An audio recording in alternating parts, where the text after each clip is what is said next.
Valve laid off 30 full-time staff and terminated an undisclosed number of contracted developers last month.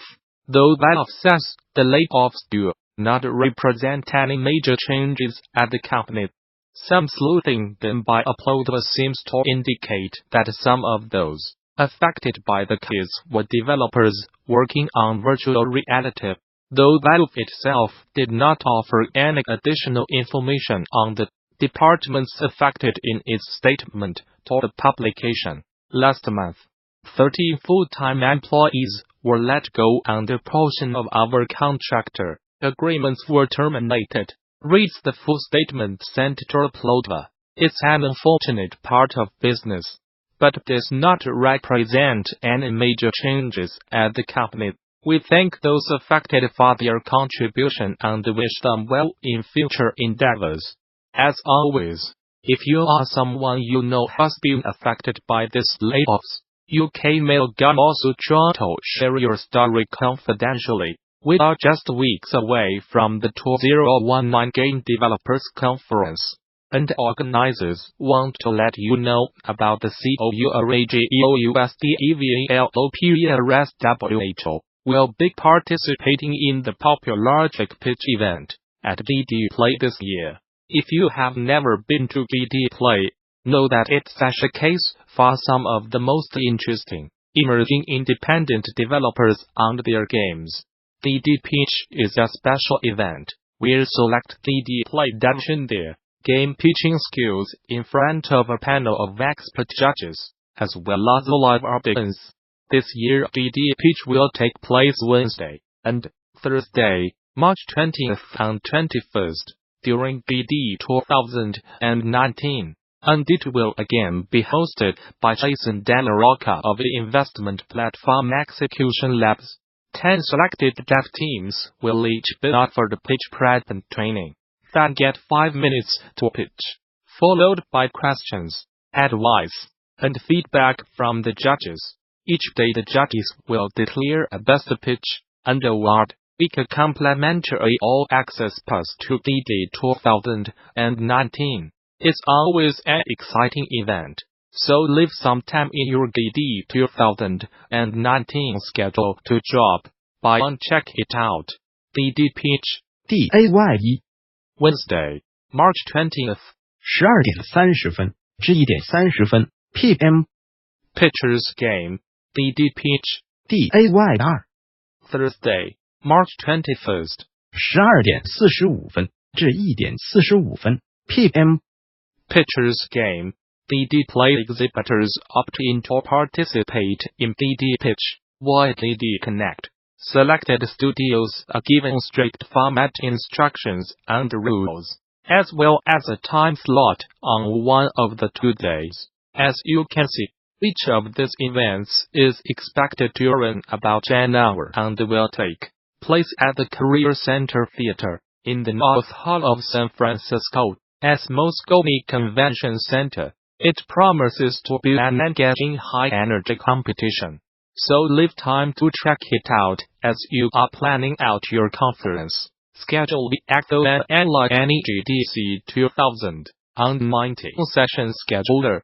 Bring your team to GD, register a group of 10 or more and save 10% on conference passes. Learn more.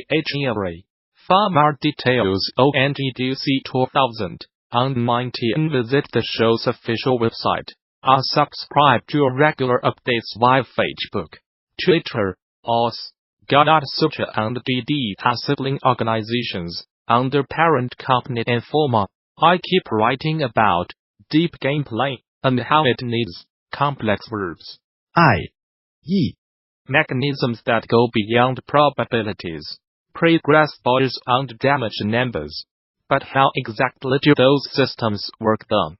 This article will explore one possible answer to this question. Space gameplay can get strategically interesting when you cannot simply calculate everything. When factors are involved that cannot, or at least not easily, be turned into some kind of points, or score. If that would be possible, you would basically be facing a math puzzle. Of course, that might be interesting in itself, but rather in terms of computing the correct solution, and not so much in terms of intuition and decision-making. Should the latter elements be supposed to be the game's core, offering strong spatial interactions can go a long way in moving it away from flat, arithmetic positioning and movement in space, or even aspects such as momentum or inertia are essentially complex resources that can, quite literally, be played with. Obviously they are ultimately based on math as well, but a form of math that is both more complex than mere subtraction, and yet also intuitively accessible for human beings.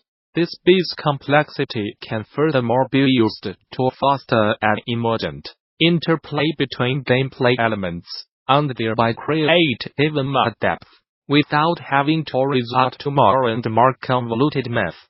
Of course it works in the game. i.e.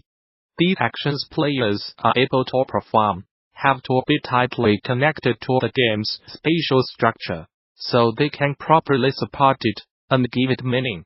Dealing damage, feeling buzz, are the much-loved mass extermination of actors in the game world usually do not belong in this category. The same goes for mere asset tourism. The following sections will take a look at some concrete examples on how to do it better. The games described below offer strongly spatial possibilities of interaction and consistently manage to align the design of all gameplay elements in support of this aspect. In Heat Signature you enter procedurally generated spaceships, and, by making use of a diverse set of gadgets, try to reach a specific target object or person. Almost everything in the game is centered on movement. For example, there are multiple types of teleport gadgets that allow you to swap positions with an enemy. Swapper, to instantly move through open corridors and doors. Side rounded, are to jump to any position within a certain radius. A short amount of time. Visitor, the key cloner, lets you steal key cards if the guard carrying them is in range. Luring enemies into the glitch trap will move them to another spot, often directly into outer space. And the slipstream makes everyone act super slowly except for yourself. More agility, more options. These are just a few examples of the words in the game, but one thing is pretty clear already. There is no flat number crunching. Enemies, just like your avatar, do not have health points or stats, and do not deal damage. The focus of the game lies on finding creative ways to bypass them, or, if needed, take them out unnoticed in one hit. Most of the time you will not have a huge arsenal of weapons to achieve this. Hence one of the simplest tricks in the game is to let an enemy fire a bullet at you and then swap positions with him. A tactical option enabled by consistent rules and especially meaningful words. Emergence situations in the game can quickly get much more complex, though, therefore you always have the ability to pause the game, analyze what is going on, plan your next steps, and even execute the first one of those directly from the pause menu. However, that will not make things super easy. It is just another design decision making perfect sense in the context of the core game mandates depth. Players are supposed to plan ahead and think about which actions make sense in a given situation, instead of merely being challenged by their physical execution. Spelunky is a modern classic and regarded as a game design masterpiece. Rightfully so, since basically all the elements in the game are tailored to interact with moving around its incredibly hostile environment. It starts with the two basic items. Bombs allow you to reach sealed off areas or create new connections. Ropes can be used to move upwards, which goes against the natural gravity-based direction the game usually takes.